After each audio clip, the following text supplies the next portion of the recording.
Welcome to Revisit Books podcast, where we turn books into bite-sized wisdom you can use every day. Today we're diving into, well, maybe the most ambitious topic there is.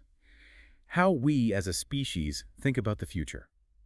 And it's not really about predicting the next big gadget. It's more an investigation into the stories we tell ourselves about tomorrow, and maybe why those stories so often feel, a bit repetitive, or maybe way too optimistic, or just terrifying. Yeah. This whole discussion is framed around a really brilliant new idea, which says that all the ways we forecast the future can be broken down into 4 distinct mindsets. The author uses these simple words to label them: could, should, might, and don't. What I find so compelling right away is that this isn't just some academic exercise. It's coming from an author who has really lived through this period of just extreme accelerated change. They make this point about their own father, who's an octogenarian, and has seen the world go from a time before vinyl records even existed, all the way up to large language models and ChatGPT. That curve of technological change, especially since the late 19th century, it's almost a vertical line. It's staggering. And that kind of rapid-fire progress, it just makes finding your footing impossible. The author kind of juxtaposes that with their own experience growing up in Derby, a city that's sort of scarred by the broken promises of the Industrial Revolution. Right. You have these abandoned factories and tumbling warehouses on one hand. But on the other, they spent decades working inside the very engine of that acceleration at places like Nokia and Google. And it's that clash, that dichotomy between the wreckage of the past and this hyper-accelerated present that really defines our current crisis when it comes to planning. It reminds me of that William Gibson quote from, 2 decades ago. He said, "We have no future because our present is too volatile." Exactly. The ground is just shifting too quickly under our feet to build anything long-term. So our mission today is to try and break down some of this volatility. We want to hand you a kind of practical toolkit for navigating the just overwhelming number of future narratives you run into every single day. And these narratives, they aren't accidental. That's the key thing. They are constructed, they're polished, and they are pushed on you constantly by some very powerful forces. Which is why we need to stop being sort of passive recipients of these stories, whether they're exciting or scary. Right, and learn to spot their biases, their hidden assumptions. Because let's be very clear, there is an immense, highly organized, and frankly, an enormously well-funded effort that goes into shaping these narratives before you ever even hear about them. The sheer scale of that effort is what makes a framework like this so necessary. Oh, absolutely. Just think about the financial power behind it. In 2022 alone, the top 5 tech companies, so that's Meta, Amazon, Apple, Netflix, and Google, they collectively spent an incredible $177 billion on R&D. $177 billion. Yeah. To put that in perspective, that's about the entire gross domestic product of a country like Kuwait. So when you have that kind of institutional money, these corporate futures are being actively, and I mean aggressively, marketed, often long before they're even viable. And that effort, it just feeds into everything you consume: the media, government policy, pop culture. So if you don't have the tools to be critical, you're just accepting the version of tomorrow that someone else wants you to see. Exactly. It makes critical consumption. Well, it makes it paramount. So then, who really needs this toolkit? I mean, I think most of us right now are feeling a deep cognitive dissonance about the future, which I guess makes this relevant to just about everyone. That dissonance is the perfect starting point. Just look at the contradictory data that's out there. On one hand, you have this high-level, sort of objective optimism. Barack Obama famously pointed out that statistically, if you had to pick any moment in all of human history to be born, you would pick right now. And he's not wrong. Right. Extreme poverty is falling. Life expectancy is climbing. Literacy rates are at historic highs. By so many metrics, progress is it's undeniable. It sounds great. If you look at the right numbers, humanity is flourishing. Yeah. But that really doesn't line up with the general mood, does it? Not at all. It fundamentally doesn't, because running alongside all that progress, we are just saturated in this pervasive anxiety. The material calls it ambient adolescent apocalypticism. I like that phrase. Yeah. Gen Z is just deeply uneasy about, well, everything, from whether they'll have a job in the future to the huge, undeniable specter of climate change. That global optimism just isn't filtering down to a feeling of personal security. And the media has, Well, it has a vested interest in keeping that anxiety on a low simmer. It's a feedback loop, isn't it? Yeah. A cynical one, fueled by clicks. There was a study in 2023. They analyzed almost 6 million news articles, and they found that for every single negative word they put in a headline, the click-through rate went up by 2.3%. So fear sells. Fear and bad news are a fantastic content strategy when your revenue is tied to clicks. And it makes us all passive consumers of this manufactured unease. So this discussion is really for anyone who feels overwhelmed by all that, or cynical, or just confused about how to square global progress with their own personal anxiety. It helps you take those narratives apart. Precisely. The material makes this great point, that your thoughts about the future are almost never your own organic creations. They're more like a collage of ideas created by countless other people humming away in boardrooms, labs, and studios. So this framework is about learning to tell the difference between that corporate collage and what's actually possible. Yes. And it's not just for the casually curious. It sounds like it's absolutely essential for anyone making big decisions today. Investors, leaders, strategists. Absolutely. This isn't just theory. It's about practical use in high-stakes situations. Yeah. What happens is, when professionals are dealing with all this complexity, they often fall back on the easy stuff, the fictional tropes. The flying car reference. Exactly. Or the Star Trek analogy. Uh-huh. And that reliance on these simplistic, borrowed ideas leads to what the author calls a crisis of imagination. We just get stuck rehashing the same dreams from decades ago. So the problem isn't a lack of data. It's a lack of a fresh way to look at that data. Right. And by understanding these four mindsets we're about to get into, you can analyze a proposition not just for what it says, but, and this is crucial, for what it leaves out. It empowers you to become a, quote, significantly better consumer of future propositions, whether that's a startup pitch or a new government policy. Okay, let's unpack this. We're going to get into the four specific categories, starting with, I think, the most valuable one. Yeah. The one that's often the most alluring. So key takeaway one, the alluring trap of could futurism. This is the world of what is technically possible. It's very technocratic, super optimistic, and it's basically designed to create excitement. It's meant to be good content. If you do a Google image search for the word futuristic, the results are all so similar. It's kind of depressing. All the same stuff. All the same stuff. Glossy robots, glass cities, transparent screens, vertical farms. Could futurism is a celebration of the big, audacious statement. We could colonize space, we could edit genes, we could have unlimited energy. It's all about that striking visual. So what's the real flaw in that, beyond just being a bit repetitive? The main structural flaw is that could futurism actively avoids incremental change. It loves to show you the future fully formed. So artificial meat will be cheap and everywhere by 2050, or cities will be fully self-driving. Right. It skips the messy middle. It completely skips the messy middle. It doesn't want to talk about 2030 or 2040 because that means talking about boring, inconvenient things like new laws, infrastructure that fails, people not wanting to use it, and budget cuts. And this way of thinking is completely tied up with science fiction, which gives it all its visual language. It's totally codependent. And look, science fiction can be incredibly useful for pushing us beyond today's reality. But we have to remember, its number one job is entertainment. It's a huge, multi-billion-dollar industry. When George Méliès made a trip to the moon back in 1902, he was setting a precedent that narrative and thrill come before rigor. And today's cinematic realism, with these huge VFX budgets, it's all designed to make the fantasy feel real. But it never actually has to solve the real problems. And if the future is just this escapist fantasy, that brings up what the material calls the hero problem. Who is this perfect, glossy future even for? It immediately gets, as they say, awkwardly encumbered by heroism. Look at any of those corporate vision videos. The people in them are never normal. No. They're always these beautiful architects or flawless neurosurgeons in spotless labs or these impossibly good-looking wealthy families. They're the ones who made it. Exactly.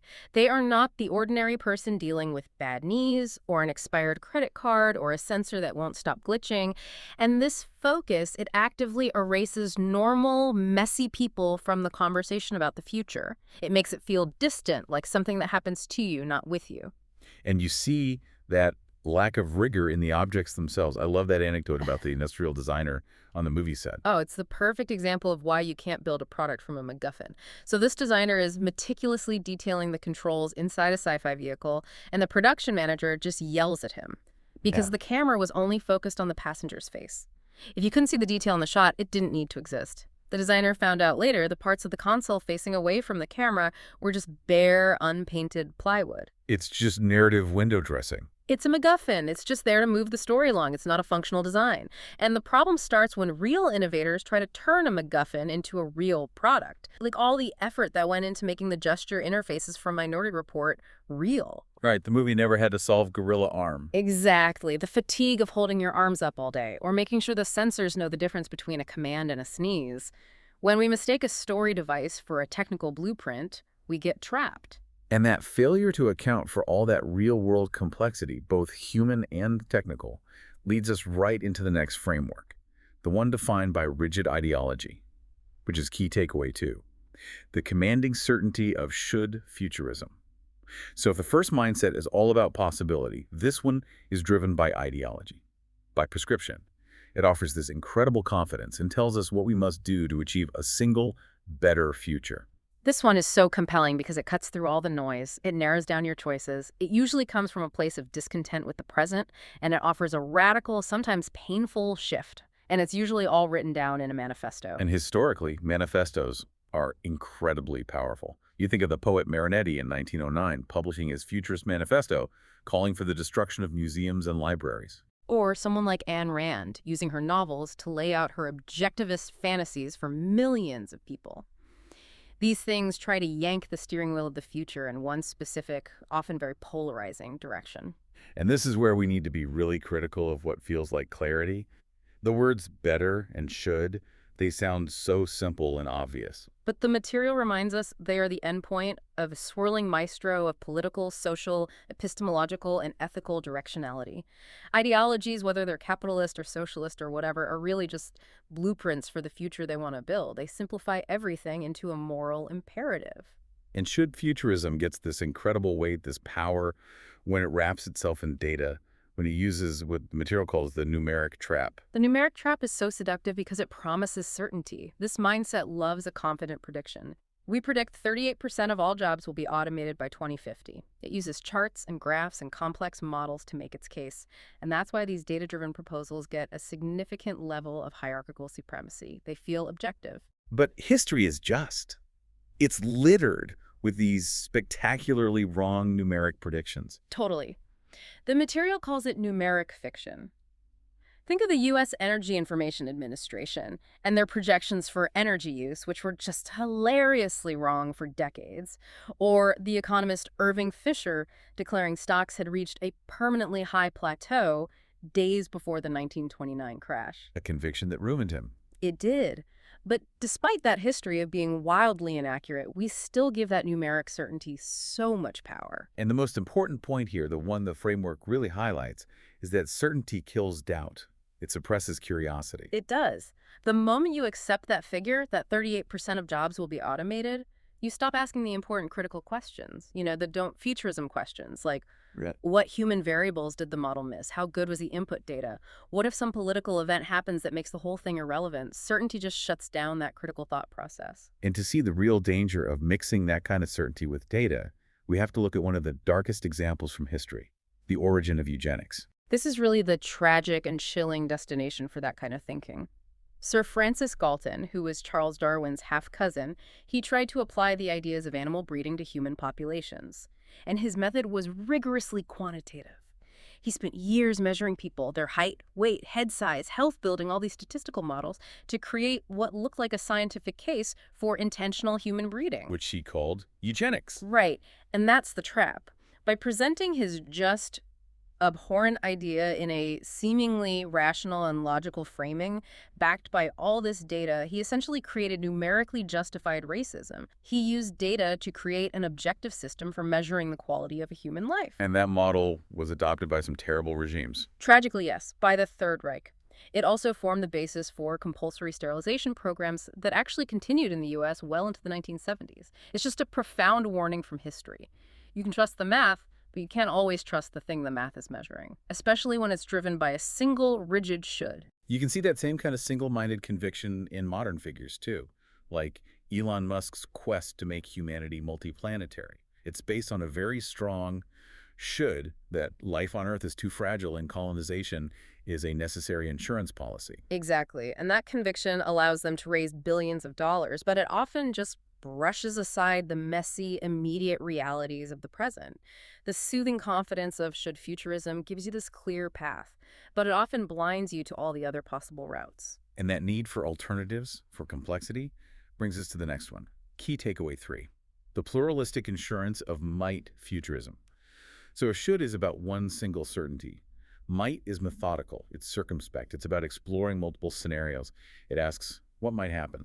This framework is really rooted in humility. It just accepts that human biases are strong and data is often unreliable. So the goal isn't to find the future, but just to broaden the scope of your thinking. Its roots go way back to military strategy. Think of Hannibal using that double envelopment tactic to trap the Romans way back in 216 BCE.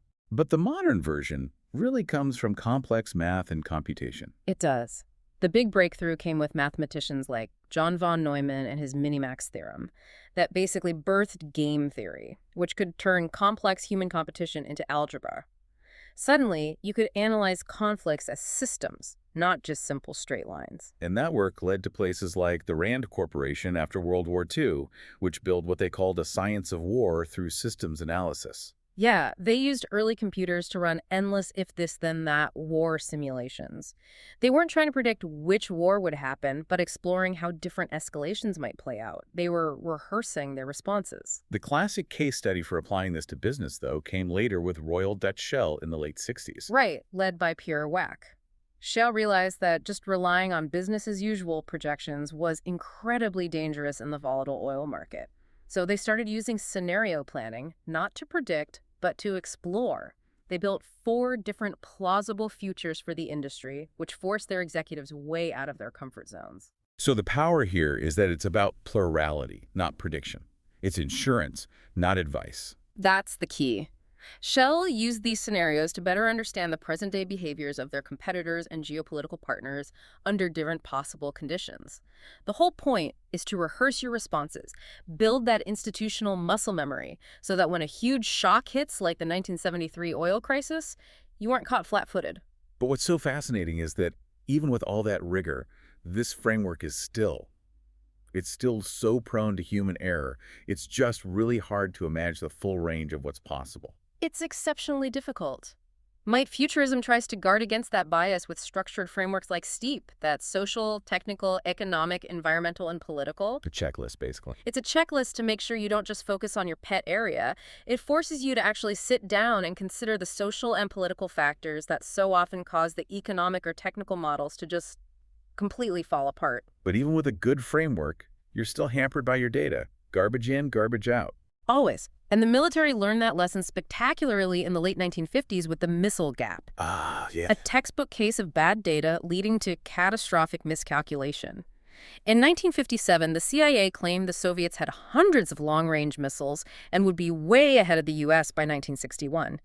This completely fabricated data fueled years of political paranoia and massive military spending. And the reality was? The reality, when new spy satellites finally got a clear picture in 1961, was that the Russians had 4 long-range missiles, not hundreds. The data was a total fabrication, but it drove strategy for years. And that's why the U.S. Army eventually adopted the term VCA, volatile, uncertain, complex, and ambiguous to describe the world. Might futurism is there to help you deal with that ambiguity. To seek pluralism over certainty. Let's turn now to the final piece, the necessary counterweight to all this excitement. Key takeaway 4, the responsible caution of don't futurism. This is the diligent, often unpopular job of looking at the potential negative outcomes and unintended consequences. Basically what we shouldn't do. This mindset takes our natural human caution, from fairy tales or religious warnings, and turns it into rigorous analysis. It's absolutely essential for balancing out the often euphoric excitement you get from good futurism. We see this throughout history, whenever technology gets ahead of our ethics or our environmental planning. Thomas Malthus, back in 1798, predicted population would outgrow food production. He was wrong, ultimately, because he didn't foresee things like artificial fertilizers. But his work drove these crucial new conversations about resources.